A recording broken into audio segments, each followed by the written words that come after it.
ગુજરાત પોલીસને લઈને મોટા સમાચાર। ગુજરાત પોલીસમાં આવી શકે છે બદલીઓનો દોર। મોટા પાયે આવી શકે છે બદલીઓનો દોર। પીઆઈ કક્ષાના અધિકારીઓની આવી શકે છે બદલી। 3 વર્ષથી વધુ સમય થયેલા પીઆઈ બદલાઈ શકે।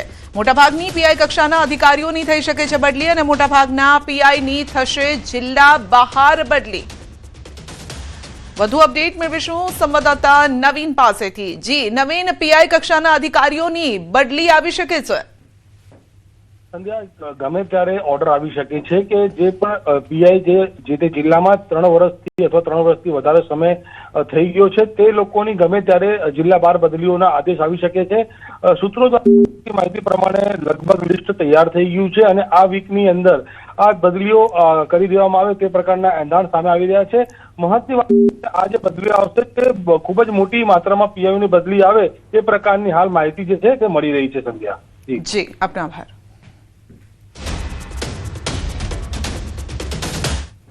સુરતમાં કમર્શિયલ ગેસ સિલિન્ડરની ભારે અછત સર્જાઈ છે। 5, 10 અને 18 થી 20 કિલોના કમર્શિયલ બાટલા હાલ બજારમાં મળતા નથી, જ્યારે રેસિડેન્શિયલ બાટલાઓથી ગોડાઉન ભરેલા છે। ઇન્ડિયન ઓઇલ કોર્પોરેશનના ગોડાઉન પર પહોંચેલી ન્યૂઝ 18 ગુજરાતીની ટીમે સ્થિતિનો તાગ મેળવ્યો। ગેસના અભાવે ખમણ અને લોચો બનાવતા વેપારીઓ મુશ્કેલીમાં છે। ખમણ વિક્રેતા દિનેશ પ્રસાદ જૈને જણાવ્યું છે કે તેઓ અત્યાર સુધીમાં 5 કિલોના કમર્શિયલ સિલિન્ડર 500 રૂપિયામાં લેતા હતા, પરંતુ હવે સિલિન્ડર ન મળતા વેપાર બંધ કરવાની નોબત આવી છે। ઘર ચલાવવું પણ મુશ્કેલ બની ગયું છે। ઈરાન અને ઇઝરાયલમાં જે પ્રકારે યુદ્ધ જેવી સ્થિતિનું નિર્માણ થયું છે તેને લઈને હવે પેટ્રોલિયમ પેદાશ હોય કે ગેસ પર કપાત શરૂ થયો છે, ત્યારે દ્રશ્ય જોઈ શકાય છે। સુરતના મોરાબાગડ વિસ્તારમાં ઇન્ડિયન ઓઇલના ગેસ ગોડાઉન છે કે અહીંયા ખાલી સિલિન્ડરો લેવા માટે ટ્રક આવી છે, ત્યારે બીજી બાજુ કોમર્શિયલ સિલિન્ડરો નથી મળી રહ્યા છે। ત્યારે ચોક્કસપણે એક ભાઈ આવ્યા છે, નાના व्यक्ति से આપણે વાત કરીએ। भैया क्या नाम है आपका? मेरा नाम दिनेश प्रसाद है। दिनेश भाई, आप सिलेंडर लेने आए हो, कौन सा सिलेंडर? वे इंडियन का लेने आया हूँ। 5 kg का तो है ही नहीं है एजेंसी में। क्या काम करते हो? लोग खमन बेचते हैं। खमन बेचते अभी नहीं है तो फिर कैसी स्थिति? हो गया, समस्या खड़ी रहेगी। પાસે મોટા પ્રમાણમાં છે, તમે જોઈ શકાય છો કે ઘરેલું બાટલા ભરેલા તૈયાર પડેલા છે। જેમ જેમ ગ્રાહક આવે છે તેમને આપવામાં આવે છે, એટલે કે સરકારે જે ગાઈડલાઈન કરી છે કે કોમર્શિયલ બાટલા છે તે અત્યારે મળી રહ્યા નથી, પણ ઘરેલું બાટલાઓમાં કોઈ અછત નથી। તેને લઈને જે ઉદ્યોગો છે તે ઉદ્યોગો બંધ થવાના આરે અત્યારે જોવા મળી રહ્યા છે। કેટલાક ઉદ્યોગો બંધ થઈ ગયા છે તો કેટલાક ઉદ્યોગો અત્યારે ચાલુ પણ છે, એટલે કે 1 કે 2 દિવસ ચાલે તેટલો જ ગેસ તેમને ત્યાં જોવા મળી રહ્યો છે। કેમેરામેન જીગર ગોગલ સાથે કીર્તેશ પટેલ, ન્યૂઝ 18 ગુજરાતી, સુરત। તો મિડલ ઈસ્ટમાં યુદ્ધ, પરંતુ અસર ગુજરાત સુધી થઈ રહી છે। કમર્શિયલ ગેસ ન મળતા રેસ્ટોરન્ટ સંચાલકોને હાલાકી। સુરતમાં અઠવા ગેટ ચોપાટી પાસે રેસ્ટોરન્ટ ચાલકોને હાલાકી। કમર્શિયલ ગેસ પૂર્ણ થતા આજે રસોઈ નહીં બને। 150 થી 200 લોકોની રસોઈ બનાવતા રેસ્ટોરન્ટ સંચાલકો ચિંતામાં છે। સરકાર પાસે માંગણી કરી છે યોગ્ય નિકાલ લાવવામાં આવે। કમર્શિયલ ગેસ સિલિન્ડરની કાળાબજારી થવા લાગી હોવાનો પણ આક્ષેપ છે।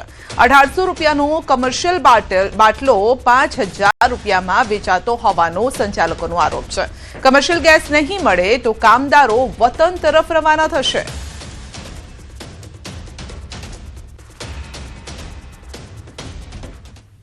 જે પ્રકારે ઈરાન અને ઇઝરાયલનું યુદ્ધ ચાલી રહ્યું છે તેને લઈને હવે ગુજરાત પર તેની સીધી અસર જોવા મળી રહી છે। ખાસ કરીને ગેસ ઉપર કટઆઉટ કરવામાં આવી રહ્યું છે। દ્રશ્ય જોઈ શકાય છે સુરતમાં કે જે નાની નાની રેસ્ટોરન્ટો આવી છે ત્યાં આગળ હવે ગેસનો સપ્લાય બંધ થયો છે, જેને લઈને હવે હોટલો બંધ થવા આવી છે। मेरे पास 200 से 150 से 200 आदमी खाना खाते हैं और मैं मात्र 50 रुपए की थाली खिलाता हूँ गरीब आदमी को।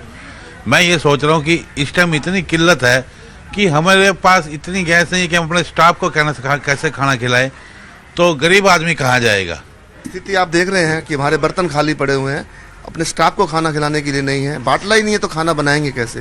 यहाँ हमारे पास 100 से 150 200 तक लोग गरीब लोग आते थे जो हम 50 रुपये खाना बेचते हैं।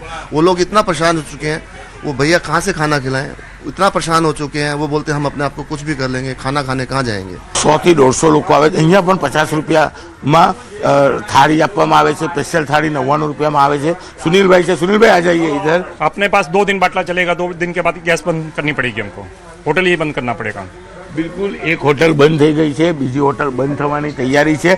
હું કેમેરામેનને કહીશ કે આ દ્રશ્યો બતાવવાનો પ્રયાસ કરશે કે આજે આ મેચ ચાલુ છે, કારણ કે અહીંયા બાટલો એક સ્ટોકમાં છે, એટલે કે આજે ને આવતીકાલે ચાલશે, અને જો નહીં મળે તો પરમદારથી આ હોટલ બંધ થઈ જશે. એટલે કે ચોક્કસ ભલે સુરતમાં મોટા પ્રમાણમાં ગેસ લાઇન છે, એટલે કે જે હોટલોમાં જે રેસ્ટોરન્ટમાં ગેસ લાઇન છે તે ચાલુ રહેશે, પણ જે લોકો કોમર્શિયલ બાટલા ઉપર પોતાની હોટલ કે મેચ ચલાવતા છે તે લોકોની કફોડી હાલત જોવા સુરતમાં મળી રહી છે. કેમેરામેન જીગર ગુગલ સાથે કીર્તિશ પટેલ, ન્યૂઝ 18 ગુજરાતી, સુરત.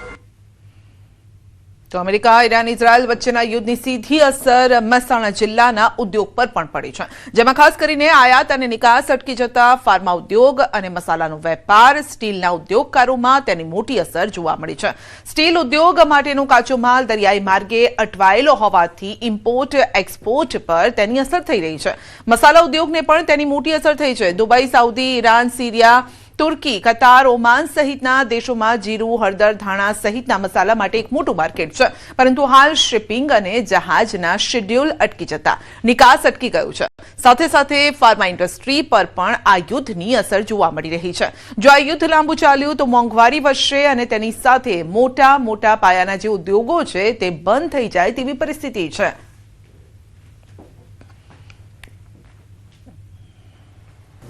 એમનું વેસલ ટોટલી હવે કોઈ શિપમેન્ટ્સ જતું નથી. અત્યારે કરંટમાં દુબઈ માટે, સાઉદી માટે વેસલ્સ કોઈ લેતા નથી, કોઈ કન્ટેનર્સની બુકિંગ નહીં થતું, રાઈટ. અને ઓલરેડી જે દુબઈ ડેસ્ટિનેશન જેના માટે વેસલ રસ્તામાં હતું એ પહોંચી ગયું, ત્યાં ઉતરી ગયું જેબલી પોર્ટમાં. બાકીના જે એનાથી આગળ જે જવાનું છે, કુવૈત, કનો, કટાર અને સાઉદી, એ બધા જેબલેલીમાં જ ઉતરી ગયું કન્ટેનર. ઘણા બધા ઉદ્યોગોને ડાયરેક્ટલી ઇનડાયરેક્ટલી અસર પડવા માંડી છે.